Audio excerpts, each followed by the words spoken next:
Good morning बच्चों। हम लोग पढ़ रहे थे दो चर वाले रैखिक समीकरण। उससे रिलेटेड कुछ क्वेश्चंस भी हम लोगों ने देखे थे, कैसे हल करते हैं उनको।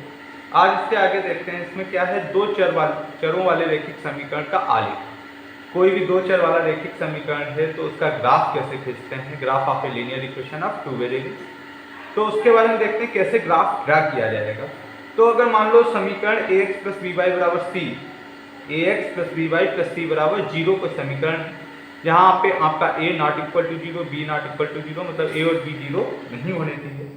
तो उसका आलेख खींचने के लिए निम्नलिखित स्टेप दिए हुए हैं, स्टेप 1, स्टेप 2, स्टेप 3 और स्टेप 4। इनको फॉलो करके हम उनका ग्राफ खींचेंगे। तो पहला स्टेप क्या कहता है, दी गई समीकरण को y बराबर, y को एक तरफ रखो, बाकी x और बाकी कांस्टेंट टर्म एक तरफ ले जाना है, के रूप में लिखेंगे। फिर क्या करेंगे, x के स्वैच्छिक मान, जो भी आपकी इच्छा हो वो मान उसमें रखेंगे, तो उसके करस्पॉन्डिंग आपको y के मान मिल जाएंगे और उनको a1 b1 a2 b2 के रूप में लिखेंगे। फिर क्या करेंगे, इन बिंदुओं को क्या करेंगे, ग्राफ पेपर पे इनको पॉइंट आउट करेंगे, अंकित करेंगे। उसके बाद दोनों बिंदुओं को मिलाने से प्राप्त की गई रेखा, जो प्राप्त करेंगे रेखा, वही उसका समीकरण का ग्राफ हो जाएगा। अब कुछ आपके स्टैंडर्ड आपके ग्राफ होते हैं, उनको याद रखना है। जैसे x अक्ष का समीकरण, तो x अक्ष का समीकरण क्या होता है, y बराबर 0। x अक्ष पे, इस अक्ष पे जब हम चल रहे हैं तो देखो हमने बिना कहीं नहीं जा रहे, इसी अक्ष पे है, तो y का कोऑर्डिनेट क्या हो जाएगा, इस पे 0 हो जाएगा। तो x अक्ष का समीकरण क्या होता है, y बराबर 0। और अगर हम लोग y अक्ष पे चल रहे हैं तो इसमें देखो x कहीं नहीं जा रहा है, y फिक्स है, y पे हम जा रहे हैं और x पे कहीं नहीं जा रहे हैं, तो x बराबर कोऑर्डिनेट क्या हो जाएगा, 0 हो जाएगा। तो y अक्ष का समीकरण क्या होता है, x बराबर 0। तो ये याद रखना है आपको, क्योंकि इनका बहुत ज्यादा यूज होगा। फिर a दूरी पर y अक्ष के समांतर रेखा का समीकरण। अब a दूरी पर y अक्ष के समांतर, y अक्ष के समांतर भाई ये रेखा होगी और a दूरी पे तो ये रेखा बनेगी। तो इस रेखा का समीकरण क्या हो जाएगा, x बराबर a। तो एक चीज याद रखनी है, अगर केवल लिखा है x बराबर a का ग्राफ खींचो, तो x बराबर a, यहाँ पे क्या है, मतलब x की वैल्यू उन्होंने क्या कर दी, फिक्स कर दी। इन्होंने कह दिया कि x की जो वैल्यू है वो a, ठीक, x की वैल्यू क्या कर दी, फिक्स कर दी।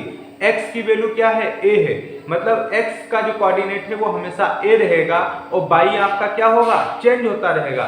तो यहाँ पे हमने क्या किया, x पे a दूरी चल लिए, तो ये पॉइंट आ गया। अब y के बारे में कुछ नहीं कहा है, तो y ये आपका पूरा चलता चला जाएगा, जितनी जिधर जाना चाहो उधर चले जाओ। और लेकिन x वाला जो कोऑर्डिनेट है वो आपका फिक्स हो गया।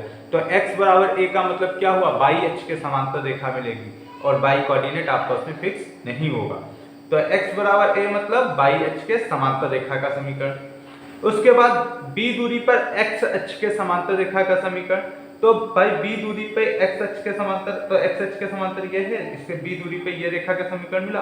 अगर डायरेक्ट आपसे कहता है y बराबर b, तो यहाँ पे इसका मतलब क्या है, y आपका क्या हो गया, फिक्स हो गया, y का कोऑर्डिनेट फिक्स है वो है b।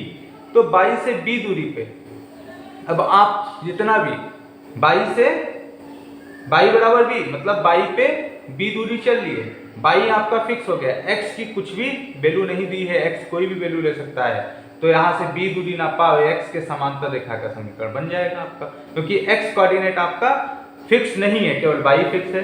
तो y बराबर b का मतलब क्या हुआ, x अक्ष के समांतर रेखा का समीकरण। इसी प्रकार अगर एक पॉइंट याद रखना है, अगर कोई भी समीकरण, जो जनरल समीकरण पढ़ा मैंने दो चर में, ax plus B Y plus C बराबर 0, अगर इसमें c वाला 0 है तो वो समीकरण का जो भी आलेख बनेगा वो हमेशा आपके ओरिजिन से, मूल बिंदु से होके जाए। अब एक क्वेश्चन कर लेते हैं, समीकरण 2x प्लस 3y प्लस 6 का आलेख खींचिए। तो पहला स्टेप क्या कह रहा था कि y के कोऑर्डिनेट को x के कोऑर्डिनेट के रूप में लिख लिया हमने। अब इसमें x की डिफरेंट वैल्यू दो तीन वैल्यू के लिए y की वैल्यू निकाल लेते हैं। तो x की वैल्यू मैंने -3 दी, तो x बराबर -3 पे y क्या आ गया, 0 आ गया। अब दूसरा मैंने क्या किया, x बराबर 0 दिया तो y -2 आ गया। अब x बराबर हमने 3 दे दिया, तो y 3 रखेंगे, 3 दूनी 6, 6 6 12 और 3 से डिवाइड किया, -4 आ गया। अब x की वैल्यू हमने 1 दे दी, तो y की वैल्यू -8 से 3 आ गई। वैसे आप केवल 3 पॉइंट मैक्सिमम निकाल लो। फिर क्या करेंगे भाई, इसको x बराबर -3, y बराबर 0, तो x पे आ गया -3 और y 0 है, मतलब x अक्ष पे ही हमारा होगा, क्योंकि x अक्ष पे y हमेशा 0 होता है। तो ये पॉइंट A हो गया। सिमिलरली फिर x बराबर 0 y बराबर -2, x बराबर 0 y पे -2 आ गया, इस पे x 0 रहेगा। सिमिलरली c वाला ड्रा कर लिया, इसी टाइप से d वाला कर सकते हैं। फिर इन पॉइंट को मिला दिया, ये आपका ओवेनिस्ट ग्राफ मिल गया। इसी टाइप से बाकी क्वेश्चन आपकी एक्सरसाइज में दिए हुए हैं, उनको हल करने की कोशिश करिए।